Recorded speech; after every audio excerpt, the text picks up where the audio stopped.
And we are live. Live. Oh my gosh. I don't know. I'm getting like that summer cold, Oh no. and I just hate life right now. It's horrible. Oh my gosh. I'm so sorry. It's okay.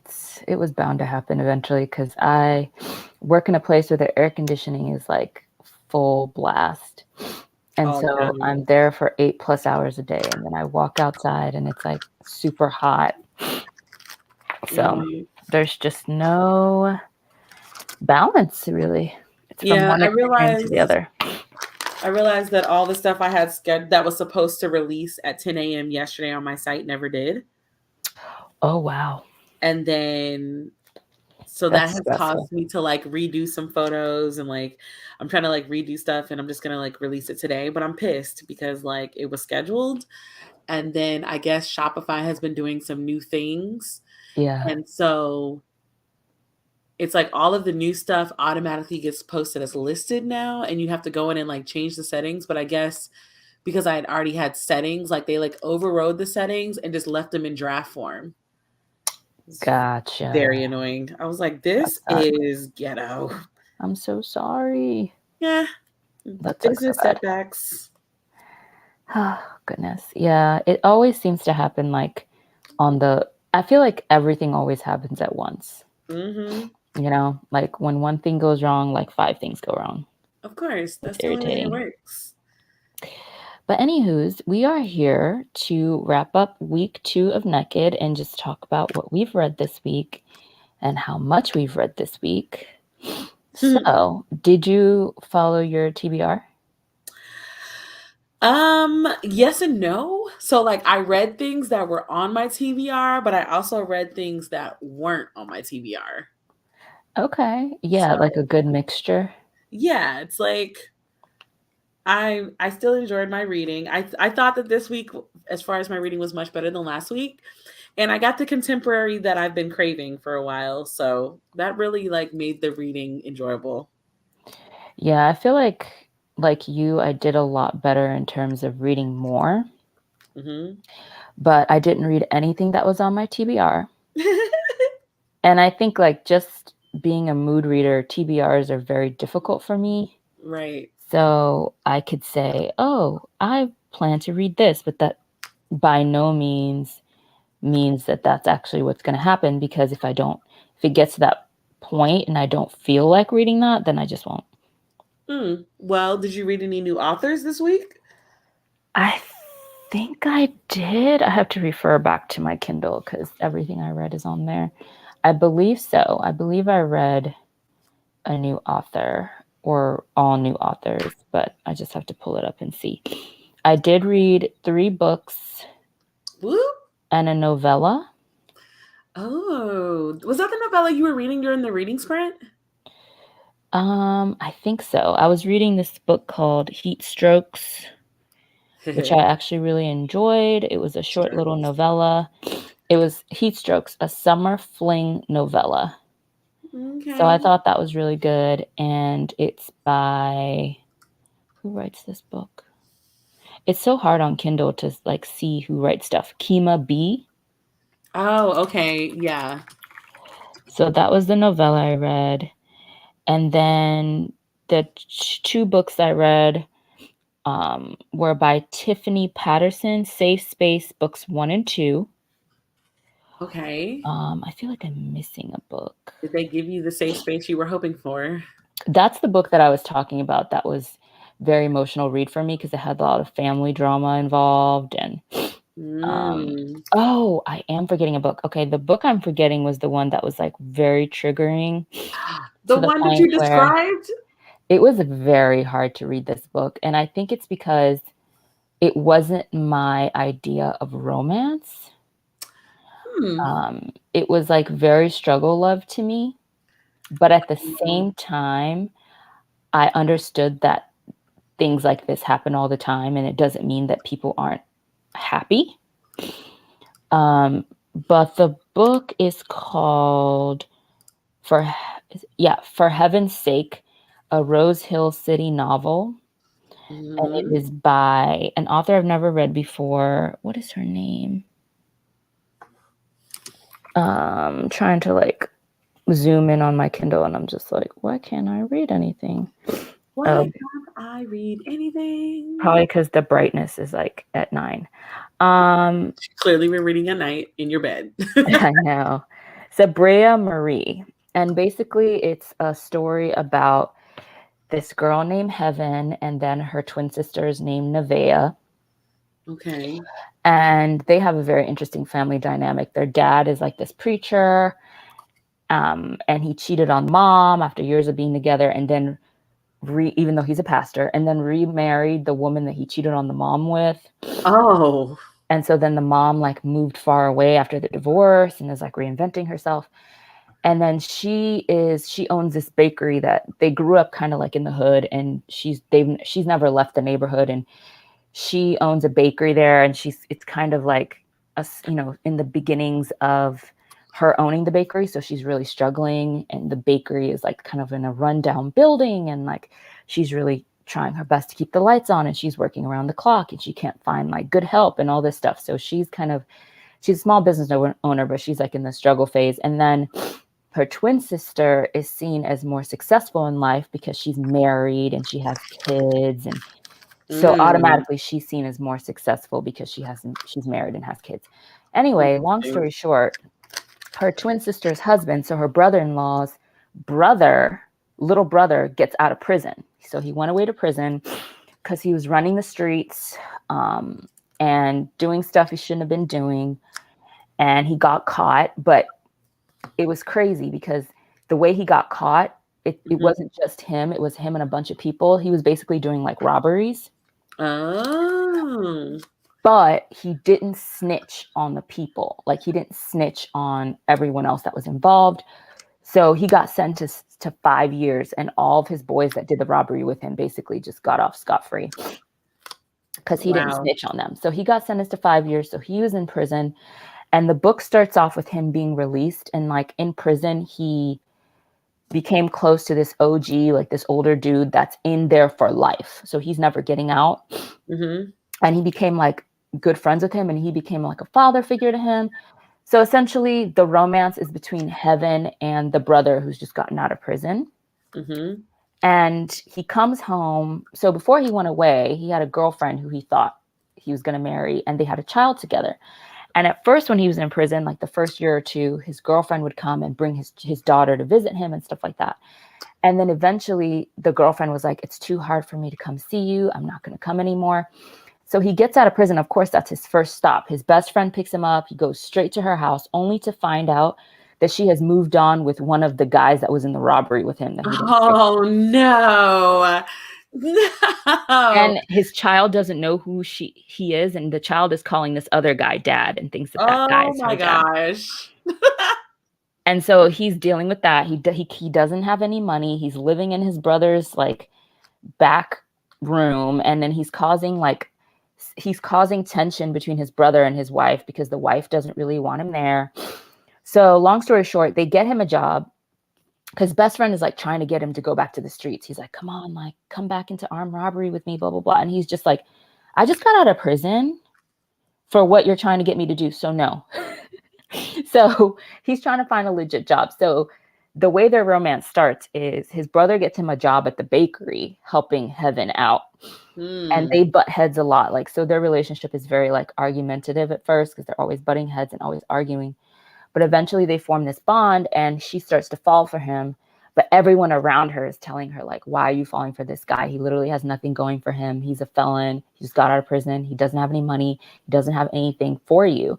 So it's just like, it was hard for me because just me as a woman, I would, never say never, but I would also be that person in her life being like, girl, what are you doing? Yeah, I would be the friend like, so let's back up because what?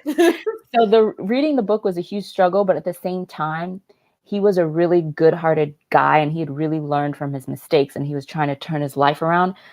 But the whole book, he just had so many obstacles. Like his parents, they kind of turned their backs on him. Like they didn't come to visit him in prison, not one time. Oh. And so his brother has like a barbecue and invites everyone, and his father literally tells him to his face that he's like a failure as a man and like a waste of space, and that Ooh. he's gonna end up dead. And like his father just says such cruel things to him, and the mom doesn't say a word. And his aunt is the one that's like defending him and like, don't do my baby like this. Like, he's going to turn his life around. Like, it was so triggering. I was like, oh my God, I can't. Like, this is horrible. So it's like he doesn't have family support. Then him and his brother fall out because his brother keeps like, this is his big brother, and his big brothers keeps like harping on him and like being like, you need to get your life together. You need to find a job. You need to find an apartment. You need to get out of my house. So he falls out with his brother. Like, it's almost like he can't catch a break. Yeah. Then he finds out that the OG guy that he met in prison, who became like a father figure to him and that was pouring so much wisdom to him, he finds out that he's dying in prison. He's like dying Oh, of course. Okay. of like some disease. So like half the book, I'm like, oh my God, could this You were like, where are the happy points? Meanwhile, Heaven is like struggling with her bakery, and like her dad keeps telling her like she needs to get a man. Meanwhile, he cheated on his wife. Like, it's just like a lot. And so, and then the twin sister is like very uppity and she feels like she's better than her sister just because she's married with kids. I'm like, oh my God. Oh my God. But I mean, everything works out in the end. Good. Which I mean, I'm obviously glad. I will not spoil, but if anyone is interested in reading this, it's called For Heaven's Sake, a Rose Hill City novel by Saria Marie. I'll put the name in the chat of the author because it's kind of hard for me to read it. So that was my most stressful read. I was like, oh my God. Yeah, that's I'm gonna have a happy ending. Yeah, I was really waiting for you to be like, and there was a happy ending, or like everything. I was like, oh no. There was a happy ending, but it was like I didn't really know how they were gonna get there. So that was kind of refreshing because once you've read romance for so long, you kind of know the tropes and you can almost kind of predict how things are gonna happen. Right. So it's always nice when an author manages to surprise you. Or you're like, I'm not sure how this is gonna work out. And then it does, and you're like, oh, that was nice. Okay. That's wonderful. Yeah, so that was my most stressful read. And after I read that, I had no desire to pick up the one that I was like, I think this is going to destroy me. 7 Days in June. I was like, I've been stressed out enough. I'm not reading this right now. That's fair. Let's see. I actually read 2 books by Mimi Grace. So obviously my original pick was Along for the Ride, except the male, first of all, the male in that story still sounds fine. He's Polynesian. Like, his family is Polynesian. They didn't specify what kind of Polynesian he was, and that for some reason actually bothered me. But whatever. So then I read crap. Wait a minute. It's not What a Batch. I think it's Make a Scene. Okay. Make a Scene by Mimi Grace. It's like it's about a baker whose cousin is marrying her ex. That's horrible. Okay, so like since we're here, I was laughing because I was like, I've read a couple romance books in my lifetime now. And so I have like several questions. Like, one, why do they all like, it's always specified that he's like at least 6'3", at least, right? Mm-hmm. And then sometimes in the book, the women are described as taller than average, but in my mind, that reads about 5'8" tops because they never really have really tall women. Mm-hmm. But they always end up with an eggplant on their navel when It's they not, hug. It's not making sense to you, right? And I'm like, the math ain't mathin'. The math ain't mathin'. Like, what? Yeah, it doesn't make sense. I've read a few moments like that in books where like the height stuff and like, for example, I really hate when they specify that this one book in particular really bothered me. It was like a hockey sports romance and the girl wasn't even quite 5 feet. She was like 4'9" or something. And then the guy was over 6 feet. And I was just like, and then they would like, the author would write them doing certain things. And I was just like, anatomically, this does not makes sense because he's so much taller than her that he can't just like bend down and kiss her. He would have to kneel Yeah, down like or he's like lift a her up. full, like almost 2 feet taller than her. Yeah, it doesn't make sense. Like, and it bothered me the entire book, just like the mechanics of it and the logistics, and it kept bothering me. And I was just like, this is annoying. Also, like another important question I have is like why, like it'll be like, because all these men are like top tier gorgeous, right? So Right. it'll be like, like, and I noticed his bulging arms trying to rip through his shirt. And I also really noticed his thick fingers. And I was like, now, as a grown woman, I have never looked at a man who was fine and been like, what them fingers do though? But like, why is this considered sexy in romance? I know. I feel like they're constantly trying to find euphemisms for what they really want to say, Yeah. and they just it doesn't work out half the time, because sometimes I will be reading a romance and certain things the author will say will completely take me out of the story, and I'll just be like, huh, Yeah, because what in the I think world? that was my issue. Like there were a couple of times, because I'm currently still reading because I'm not done yet. Influenced by Love by J. Nicole.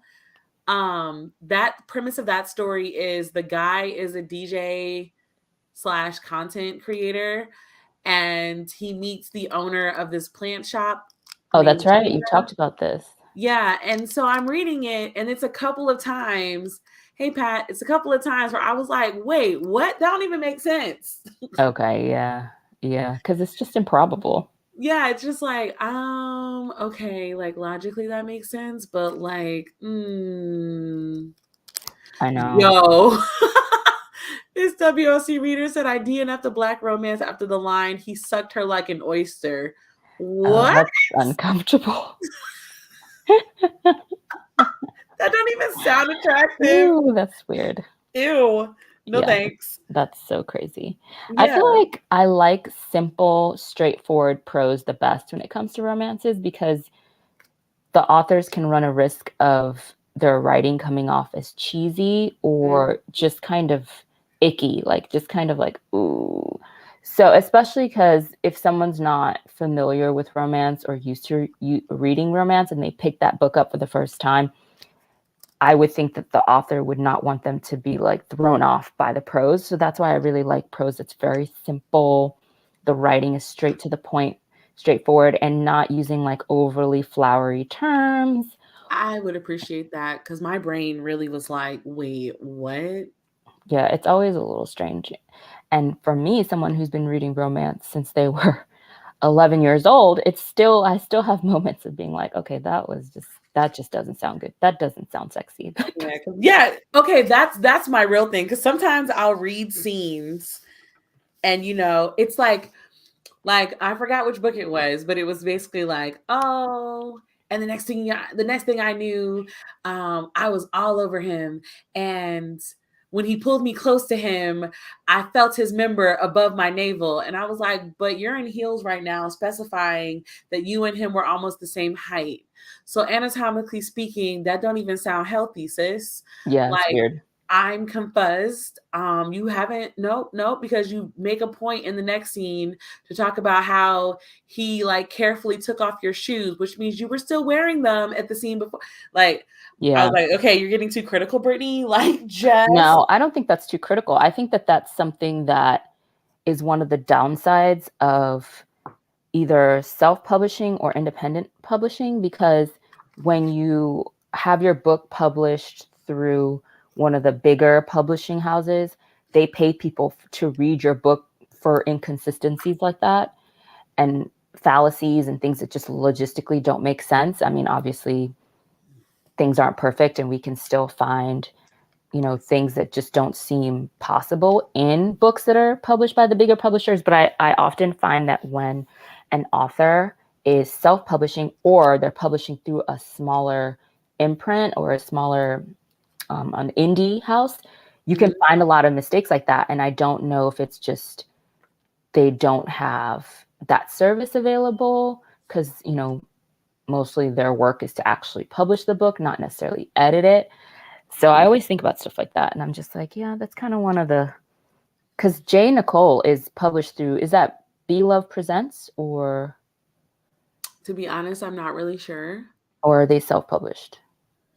I'm not really sure. Actually, I think this would be a cute chick flick, like the book that I'm currently reading.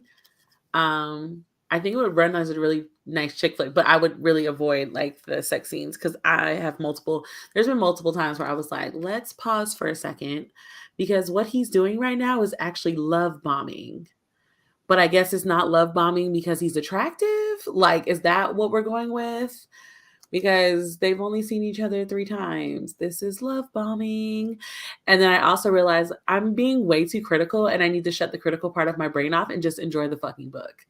So You that's know what I've what's been trying to tell myself. interesting? I think two things can be true at the same time.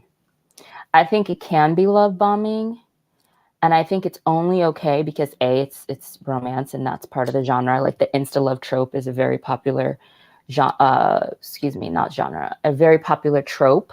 Mm-hmm. And it's just a part of the genre and you just kind of come to expect it. If you pick up a book that has insta love, you kind of know what you're getting into. So I think two things can be true at the same time. I think it can be love bombing, and I think that it can make you feel uncomfortable, but I think it can also be holding true to that trope that they've taken on, which is insta love. And if it's insta love, then it's insta love. But I also think that it's not completely unrealistic because we've all heard stories of people being like, oh yeah, I met her at like on the dance floor in 1948. And after 2 days, we got married at the courthouse. We've been married 55 years. You know, we've all heard those stories. So Right. it's not like it's unnatural or something out of the realm of possibility. But at the same time, if you know your girlfriend called you up and told you she met some dude at the club and now they're getting married next week, you would be worried. Facts. Like there would be You would no, oh my be. God, there would be, oh my God, I'm coming over right now. But then if they stay married for the next 30 years, then that's just their luck, right? They lucked out. Right. So No, I think, I mean, I'm still enjoying the books. It's just that I've actually been noticing some things where I'm like, yeah. I don't know if this is sexy. Also, sometimes when I read these books, I want to yell at these girls, stand up, stop that. Girl, he said hello. Why are I you quit? know. Why are you squeezing your thighs? He said hello. That is a Stand bit up. much. That is a bit much. You I'm know like, what get it it is? together. This is what I found, because you when you start reading more romance, you kind of figure out like what you like and what type of writing you like and what type of stories you like. And you know me, I don't really like the second chance romance because I feel like for the most part in life, if you broke up once or something went wrong once, what are the odds are the second time's not going to be any better. Mm-hmm. But I also feel that like the way that some of these writers just speed the attraction along at a pace to me that is unrealistic. Mm-hmm. You know what I'm saying? That I don't like. I like the books that kind of build on things, not necessarily a slow burn, although slow burns are nice, but things develop over time. It's not just like you saw him and instantly your panties just went on fire and you were like, I'm like, you just met this man 2 seconds ago. He just said his name. Yeah, That's I'm all he like, he said. said his name. Stand up. Yeah. And I almost equate that to like lazy writing, because it's like you don't want to take the time to like build the connection, build the bond, build it. You just go from 0 to 100 right in the first scene. And I just find that to be boring and unsatisfying. But that's just me. Some people love that. Some people love reading books like that. I don't. So Yeah, I did read one where it was like they went on a first date and then like I turned the page and they're like taking each other's clothes off in the house. And I'm like, wait a minute. Hold on. How do we get here? Do you even know his last name? Stand up. sounds like a Tinder date. I would have like it would have been I probably would not have reacted that way because I've been reading a lot in my bed at night. So like I would turn the page and think I missed the page or must have gone to sleep reading That's or something. hilarious. So I'd be like, wait a minute. And then I go back. I was like, no, bitch, stand up. What are you doing? Oh my God, that is so funny. Yeah. Oh God. I mean, to say, like, I have truly enjoyed this week. It has given me all the contemporary vibes that I wanted. That's good. Like, it's given also another thing with Black romances that I enjoy is that, like, most or so far, all of the Black romances that I've read, they've always had a Black homegirl. Oh yeah, they always have their bestie. Yeah, it's never a random Cassandra. No. They It's always have always their bestie. Tanisha. and Jasmine Mm-hmm. and Keisha. Like it's always like a for real black homegirl. And then also their conversations are always vulgar. And I really appreciate that because people really be trying to be out here like we don't be having some very vulgar conversations with our friends, especially about a fine dude. Yes. So I just really appreciated the realness of that because I was like, listen, the amount of times I've had conversations with my friend, like, oh girl, he fine as hell. Like, put him on, let me sit on his face. Like those kind of inappropriate They're comments. very real. And then they have these conversations where it's like, oh girl, you look calm. You got some dick, didn't you? I really appreciate that. Thank you. Because The these other realness people trying to act like we don't be having these conversations is wild to is, me. I know people try to act like all prim and proper, and it's like, no, that's not Well, who reality. talks like that for real? Nobody. I really appreciate that. Oh gosh, it's And of hard to. course, again, all these men sound fine as hell. So, So it's hard to believe that we are heading into week 3, but we are. which is So crazy. I know it's kind of crazy. Our theme for week 3 is Black romance retellings. Yup. Once upon a time. Yup. And I only have 2 books on my TBR for this week. And the first one is Beast, an urban fairy tale series, book 1 by Sky Moon. Okay. And I guess I have 3 books actually, because the next are in the series, and there are 2 books out right now. And the first book is Snow White and the Seven Hustlers by Natavia. And I've been waiting. I have We been picked the waiting. same book. Oh, that's amazing. I can't wait. This is going to be very interesting. So excited for this book.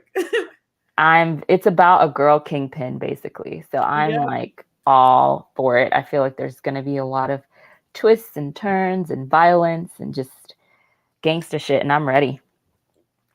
That okay, well, obviously y'all know my first one, Snow White and the Seven Hustlers. Yes. I have some other ones on the list as potentials. Okay. So The Princess He Must Marry by Jade Ooh. Sola James.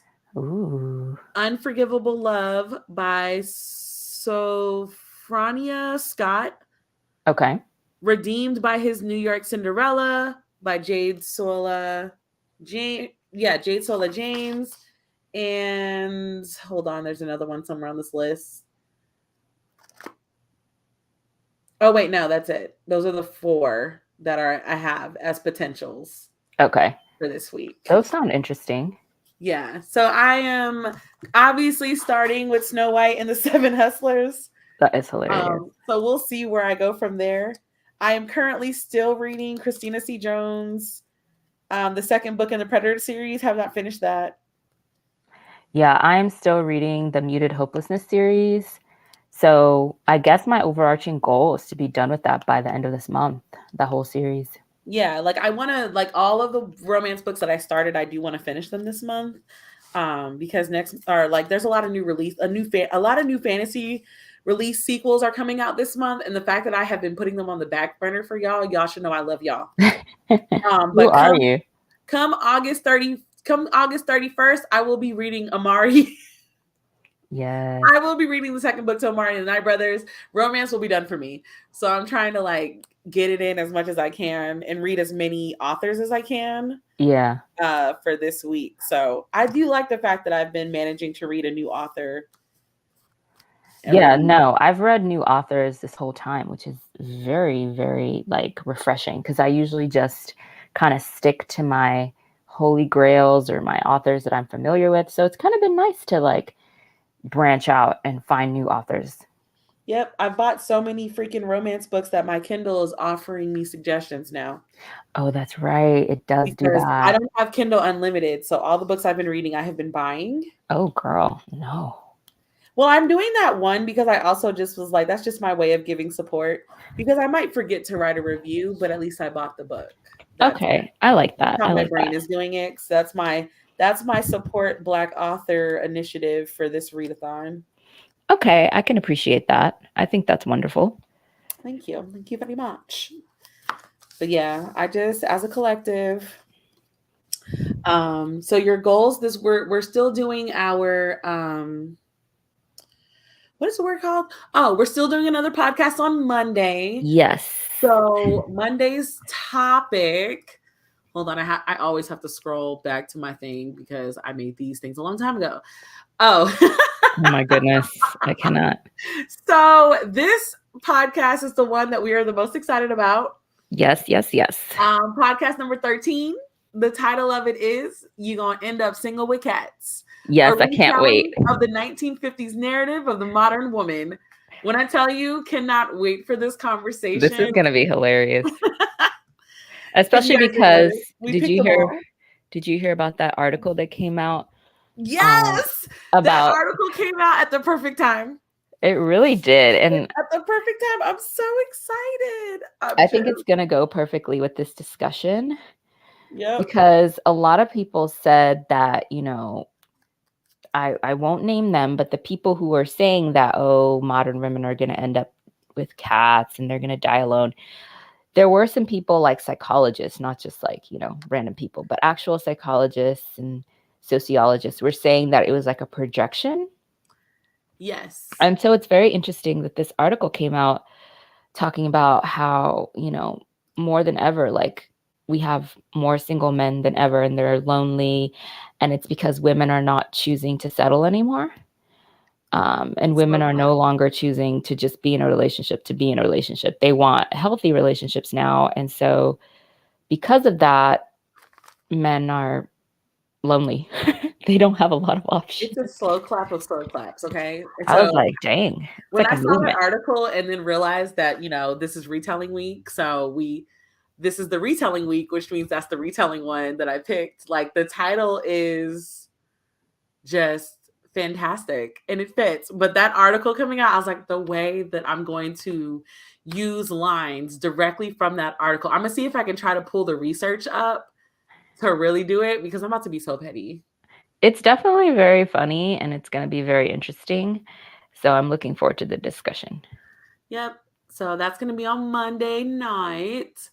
So yeah, also, you know, like we're going to actually be posting on social media this week. Sorry. Life's been kind of smacking me in the face. So You're allowed. You're allowed. You're allowed to have a moment to breathe, you know? Yeah. But and this readathon is supposed to be fun and carefree. It is. I'm enjoying the reading part of the readathon, and I'm actually kind of glad that we don't have prompts. Yeah, I'm enjoying that because it definitely takes the pressure off. Yep. All right, everybody. That is this week's reading wrap up. If you care to, let us know what you'll be reading for week 3 retellings, fairy tale retellings in the comments. And maybe we can find some new recommendations. And we will catch you guys on Monday. Bye. Bye.